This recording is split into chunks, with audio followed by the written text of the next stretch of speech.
كابتن ماهر، ازي حضرتك؟ اهلا كابتن خالد، ازيك؟ الحمد لله. ايه اللي حصل؟ احكي لي القصه بالظبط، لان انا سمعت ان استاذ ممدوح عباس مستاء جدا. اتفضل.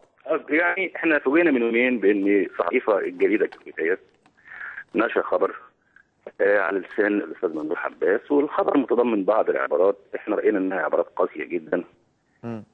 كنا بنتغاضى الاول عن اي كلام بينشر طالما الكلام في الاطار الطبيعي بتاعه.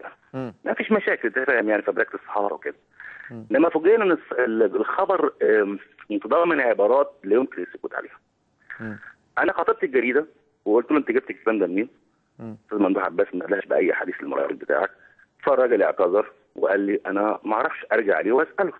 والحمد لله تبين له الحقيقه، والنهارده اتصل بالاستاذ ممدوح عباس واعتذر ان الخبر اللي موجود عنده خبر ملصق غير صحيح وهننشر تكذيب في عدد داخل ان شاء الله.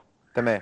لما رؤي ان احنا بقى نحسب يعني انتم منتظرين تكذيب الخبر حتى لا يكون في قضيه على الجريده؟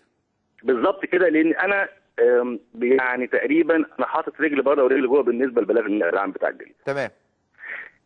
الاهم من ده كله يا كابتن خالد ان احنا يعني اعتقد جه الوقت او الاوان ان احنا نحسب هذه المساله حسم تام، علشان البلبله اللي بتصار في الراي العام بالنسبه للاحاديث المنسوبه للاستاذ ممدوح عباس. ليه؟